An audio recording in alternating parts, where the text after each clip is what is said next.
원인은 뼈랑 치아가 같이 돌출한 거예요.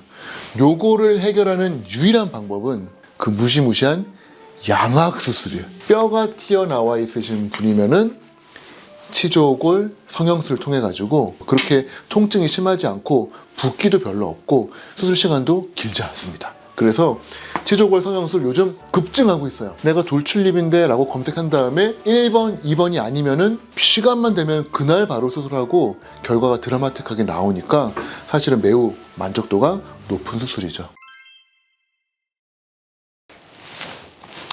안녕하세요. 치조과 전문의 박정철 원장입니다. 자, 오늘의 주제를 공개하도록 하겠습니다.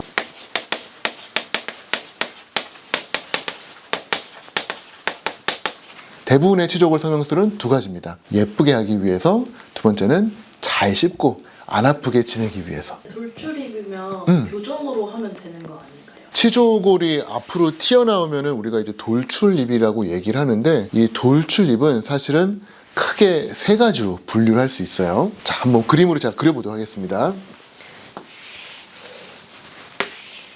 이 뭘까요? 입술이요. 맞아요, 정답이에요. 지렁이 두 마리가 아니라 입술입니다. 자, 여기 이렇게 입술이라고 하면은 요 안쪽에 있는 게 우리 치아랑 잇몸 뼈겠죠. 제가 도식화를 한 거예요. 실제 뼈가 이렇게 네모나지는 않습니다.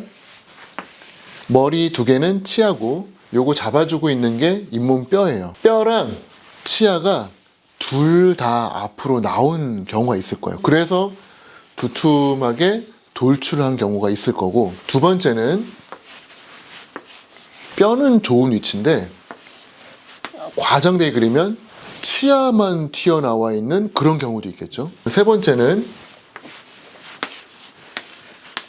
치아랑 뼈는 너무 좋아요.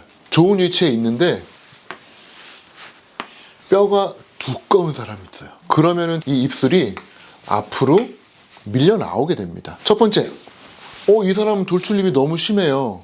원인은 뼈랑 치아가 같이 돌출한 거예요. 요거를 해결하는 유일한 방법은 우리가 잘 알고 있는 그 무시무시한 양악수술이에요. 양악수술. 뼈를 잘라요. 뼈를 자른 다음에 그거를 뒤로 꽉 밀어 넣은 다음에 나사로 꼬매가지고 그대로 두는 건데, 양악수술 사실 무섭고 힘들잖아요. 그래서 요거는 진짜 많이 돌출된 경우가 아니고서는 잘 안 해요. 두 번째, 뼈는 좋은데 치아가 튀어나와 있어요. 그러면 요거는 양악수술까지는 아닌 거고, 요 치아만 이동을 하면 되죠. 우리 치과 진료 중에서 치아만 이렇게 움직이는 진료가 있는데 그게 뭐죠? 교정. 맞아요. 여기다가 철사를 붙여가지고 끌고 땡기고 밀고 넣고 하는 게 교정이고, 요즘은 또 철사를 또 안 쓰죠. 요즘은 탁 뭔가를 끼우는데 혹시 뭔지 알고 있나요? 인비졸라인. 맞아요. 인비절라인이라고 투명 교정이죠. 투명 교정. 요걸 껴가지고 치아를 예쁜 위치로 당겨줘서 돌출입을 해결하는 두 번째 방법이 있고요. 세 번째가 이제 오늘의 주제인 치조골 성형술입니다. 치아도 좋은 위치에 있고 뼈도 좋은 위치에 있는데 뼈가 너무 두꺼운 분들이 계세요.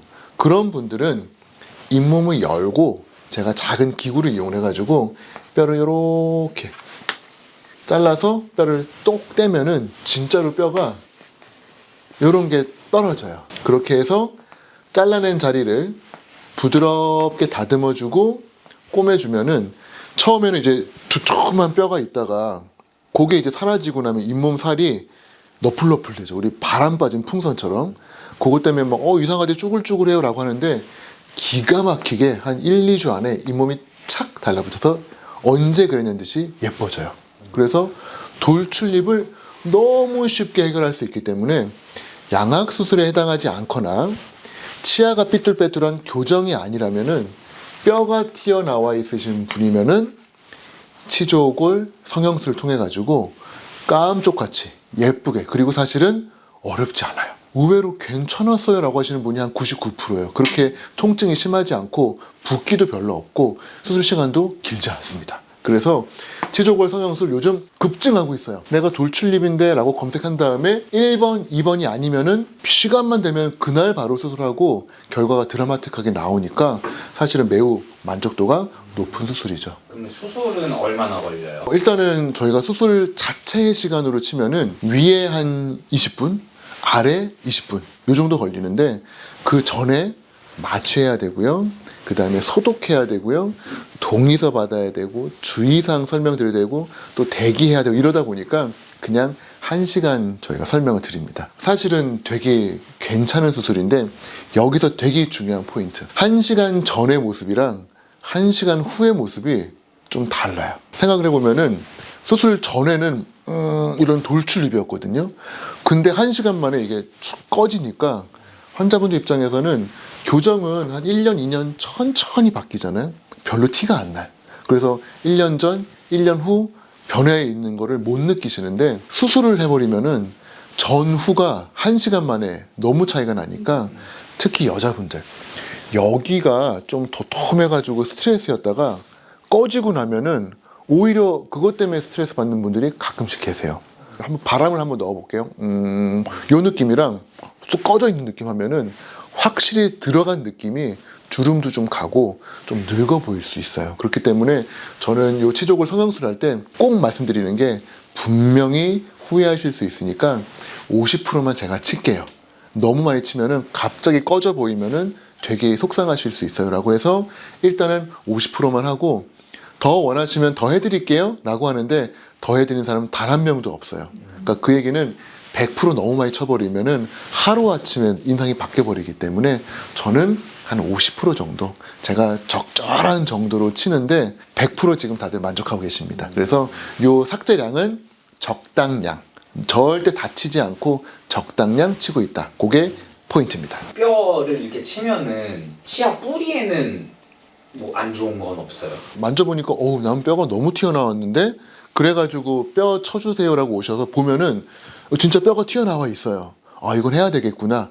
근데 혹시 모르니까 CT를 찍읍시다. CT는 뼈를 3차원으로 볼 수 있거든요. 가끔씩 이게 다 뼈인 줄 알았는데 치아도 너무 정상적으로 좋아 보였는데 뿌리가 이 방향으로 있는 게 아니라 이런 방향으로 서 있는 경우가 있어요. 그러면은 이게 다 뼈인 줄 알고 저는 막 치려고 했죠. 근데 치다 보면 뿌리가 나오는 거예요. 당연히 그 기계로 뿌리를 갈아버리면은 치아가 시릴 수도 있고 심한 경우엔 부러질 수도 있고 신경치료를 한다거나 뺄 수도 있겠죠. 그런 일이 생겨야 되면 안 되기 때문에 CT를 통해 가지고 반드시 2mm인지 3mm인지 이걸 다 잽니다. 재고 제가 기억을 한 다음에 들어가서 적당량 안전한 정도까지만 삭제해서 치아랑 뼈랑 거리를 반드시 확보를 해줘야 돼요. 그렇기 때문에 치족을 성형술이라고 해서 무턱대고 막 다 갈아낼 수 있는 게 아니라 환자분에 따라서는 치아 뿌리의 위치에 따라서 한계가 좀 있기도 하다라고 설명을 드리고 시작을 하고 있습니다. 그러면 이제 뼈를 깎는 거잖아요. 그러면 막 이제 막 시리거나 그러진 않아요? 의외로 시리지 않아요. 치아는 신경이 들어가 있기 때문에 치아를 깎으면 우리가 시리죠. 그러니까 이제 마취를 하고 치아를 깎아내는데 뼈는 감각신경이 그렇게 많이 들어가 있지 않아요. 그래서 시리거나 그런 느낌은 없고 끝난 다음에 피가 조금 나는데 그것만 잘 참으면은 수술 자체는 쉽습니다. 회복하는 데는 얼마나 걸려요? 그거 진짜 많이들 질문하시는데 다른 거랑 똑같아요. 결국은 일주일이에요. 빼고 잇몸 열고 뼈 다듬고 실밥을 꼬매죠. 그리고 집에 가시고 일주일 길어야 2주일 뒤에 실밥을 빼러 오시는데 그때쯤 되면 이미 거의 다 아물어 있어요. 우리 온 몸에서 제일 빨리 아무는 데가 잇몸이에요. 그렇기 때문에 치유 속도는 아주 빠릅니다. 다만 지혈을 잘 안 하시는 분들이 계세요. 제가 그렇게 거즈 넣고 눌러서 압박 지혈하세요 라고 설명을 드리는데 등산을 가시거나 마라톤을 하시는 분들이 계세요. 당연히 안 되죠. 근데 이거 하루 이틀 정도만 참고 하면 되는 거 아니에요? 그렇지 않아요. 왜냐하면은 운동을 하거나 뛰게 되면은 혈관이 확장이 되면서 이 심장에서 펌프를 하잖아요. 지혈이 됐다가 다시 출혈이 돼요. 그러면 그제서야 갑자기 잇몸이 땡땡 붓고 여자분들은 멍도 들고 하기 때문에 주의사항만 잘 지키시면 1, 2주 안에 끝나고요. 주의사항을 안 지키시면 좀 붓거나 그럴 수 있습니다. 그럼 밥은 바로 먹을 수 있는 거예요? 솔직히 좀 어려워요. 이게 맛있는 거 먹고 싶은데 수술 범위가 송곳니부터 송곳니 총 6개의 치아니까 범위가 꽤 크거든요. 먹을 수 있는 게 어금니 저 뒤에 저 뒤에 어금니밖에 없으니까 음식을 조심스럽게 넣어서 맨 뒤로 쪼물쪼물한 다음에 삼키면은 이게 막 격렬하게 씹는 게 불가능해요. 그래서 드시고 싶으신 거 다 드시면은 여기 실밥 다 풀립니다. 그래서 일주일에서 2주까지는 조금 유동식, 밥, 죽, 두부, 나는 조금 고기를 먹어야 된다. 그러면은 고기를 전 형태로 해서 굽거나 아니면은 우리 함박 스테이크라고 물컹물컹한 거 있죠? 그 정도 드시면은 충분히 어금니로 이렇게 오물오물해서 삼킬 수 있어요. 모든 거는 다 드실 수는 있지만 실밥이 풀리거나 하면은 우리가 나중에 덧날 수 있으니까 되도록이면은 1, 2주만 조금 주의해 주시면 좋겠습니다. 그러면 수술하고 막 멍이 막 들거나 그러진 않아요? 지혈을 잘 못하신 분들은 멍이 들고요. 특히 이 치조골 성형술을 받으러 오시는 분의 거의 99%는 여자분들이시거든요. 여자분들 특징이 살이 얇아요. 살이 얇아서 살과 살 사이 그런 지방 공간들이 되게 성글어요. 남자분들은 달라요. 남자분들은 저희가 수술할 때 힘들어요. 입이 안 벌려져. 이게 막 이렇게 당기다가 너무 안 당겨져가지고 막 손 바꿔 끼고 막 이럴 정도로 남자분들 땡땡하거든요. 피가 나도 살 사이로 도망을 못 가요. 남자분들 멍이 잘 안 들어요. 근데 여자분들은 해보면 막 쭉쭉 늘어나잖아요. 살이 야들야들하면은 피가 안 멈추고 막 공간을 찾아가지고 번지거든요. 그러면 이제 붓고 게다가 살이 얇으니까 멍이 더 잘 비쳐 보이는 거죠. 그래서 여자분들은 멍이 조금 잘 듭니다. 그렇기 때문에 항상 지혈 잘 하라고 겁을 많이 드리는 편이고 거즈 많이 챙겨드리고 그럼에도 불구하고 살이 정말 얇으신 분들은 부득이하게 멍이 조금 드는 편이라서 그거 관련해서는 항상 설명을 드리고 크게 문제될 정도로 콸콸콸 나는 출혈은 아니니까 너무 걱정할 필요 없습니다. 자, 치조골 성형술을 이렇게 설명을 드렸는데 요거는 너무나 단면적인 얘기고요. 제일 중요한 거는 이제 디테일에 있죠. 요거를 이제 정중앙선으로 봤을 때 요거를 대문니, 앞니라고 하고요. 그 옆에는 측절치, 옆에 있는 치아다라고 해서 조금 작은 치아고요. 얘가 송곳니예요. 그래서 앞니가 총 6개고 얘를 육전치라고 부릅니다. 앞에 6개 치아입니다. 여기에 막 뼈가 울퉁불퉁한 채로 오셨어요. 그러면은 잇몸을 열고 뼈를 다듬고 다시 꼬매겠죠. 이 치조골 성형술의 초보 선생님들, 경험이 많이 없으신 분들은 거의 대부분이 잇몸 라인을 따라서 절개를 하고 통째로 열고 뼈를 치고 다시 꼬매요. 그러면 어떤 일이 생기느냐? 요 치아랑 치아 사이에 있는 잇몸살은 진짜 얇아요. 일단 칼이 한번 지나가고 열리고 꼬매지는 것만으로도 트라우마가 생깁니다. 그럼 어떤 일이 생길까요? 블랙 트라이앵글이 생겨요. 요게 의외로 스트레스입니다. 그래서 요런 공간들이 많이 생겨요. 치조골 성형술 할 때 요런 구멍이 안 생기게 해야 되는데 그 가장 좋은 방법은 요런 형태로 절개를 하는 거예요. 요게 치주를 전공한 사람들이 잘합니다. 저희는 요 부분을 손상 주지 않기 위해서 연구를 많이 했기 때문에 얘네들을 건드리지 않고 잇몸을 여는 방법을 알고 있어요. 그렇게 해서 잇몸을 열고 그리고 뼈를 치고 꼬맬 거예요. 그렇게 해서 블랙 트라이앵글이 안 생기게 하는 게 가장 중요해요. 그게 1번. 불트를 예방하자. 두 번째 중요한 거, 아까 말씀드렸습니다만 처음에는 두툼하게 막 귀엽게 오셨는데 수술 끝나고 나서 여기가 푹 꺼져가지고 이렇게 세로 주름이 갈 정도로 이러면 너무 속상하겠죠. 다시 뼈를 넣어주세요 얘기가 나올 수도 있을 정도로. 그렇기 때문에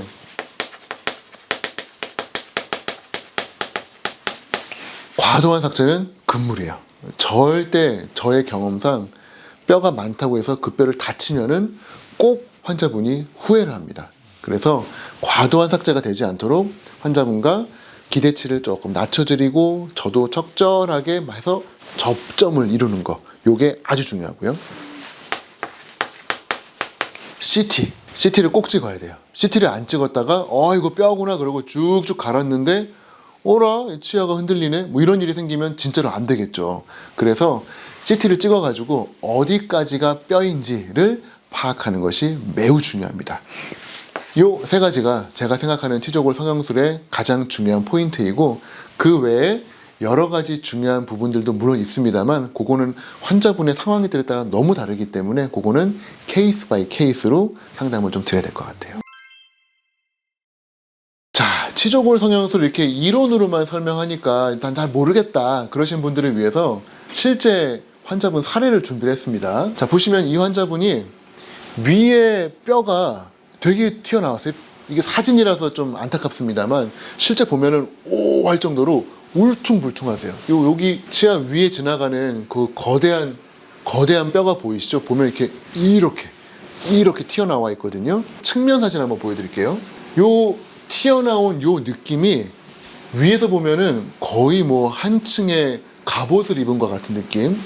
측면에서는 진짜 이만큼 나와 있는 모습이니까 이게 스트레스예요. 게다가 입술이 이 뼈만큼 앞으로 나오니까 돌출입 때문에 항상 사탕 물고 있어 뭐 이런 놀림을 받고 그런 스트레스를 많이 겪으셨어요. 환자분의 치조골 성형수 사진을 보여드리겠습니다. 잇몸을 열었고요. 보시면은 잇몸이 아니라 뼈가 튀어나와 있는 거예요. 저 광범위한 저 두꺼운 과도한 뼈를 다듬어서 평평하게 보시면 전, 후 쑥 들어갔죠. 이게 수술 전 15분, 수술 끝나고 15분 뒤 이게 드라마틱하게 변화가 있고요. 이 뼈 깎는 과정 아프지 않아요? 하나도 안 아파요. 마취가 돼 있기 때문에 아프지 않고요. 막 시리지 않아요? 하나도 안 시려요. 아무도 느낌이 없고요. 오로지 우웅 하는 드릴 느낌, 덜덜덜덜 되는 느낌, 그 느낌밖에 없습니다. 그리고 사실은 피가 막 그렇게 많이 나지도 않아요. 자, 그리고 꼬맵니다. 꼬맨 다음에 열흘 뒤에 실밥 빼고 나면은 이제 어떤 치유가 있느냐, 이것도 역시 2D 사진이라 조금 평면적이긴 합니다만 이 두툼했던 뼈가 이렇게 납작해졌고요. 요 느낌을 느끼시려면은 실제 사진을 좀 보셔야 되는데, 환자분이 수술 전에는 약간 해 있는 느낌이었는데 수술 후에 움폭 들어가 있는 느낌 보실 수가 있죠. 이게 돌출입 원인 중에서도 잇몸뼈가 과성장한 분에 한해서만 할 수 있는 치조골 성형술의 전, 후가 되겠습니다. 수술 간단하고요. 치유 빠르고요. 밖에서 큰 수술한 거 티 안 나고 무엇보다도 효과가 그날 바로 나와요. 수술 전, 수술 후 괜찮죠. 치조골 성형술 아마 아직도 더 이해가 안 되시거나 궁금한 내용들 많으실 텐데 아래 댓글로 궁금한 거 적어주시면 자세하게 설명드리겠습니다. 저는 치조과 전문의 박정철 원장이었습니다. 경청해 주셔서 감사합니다.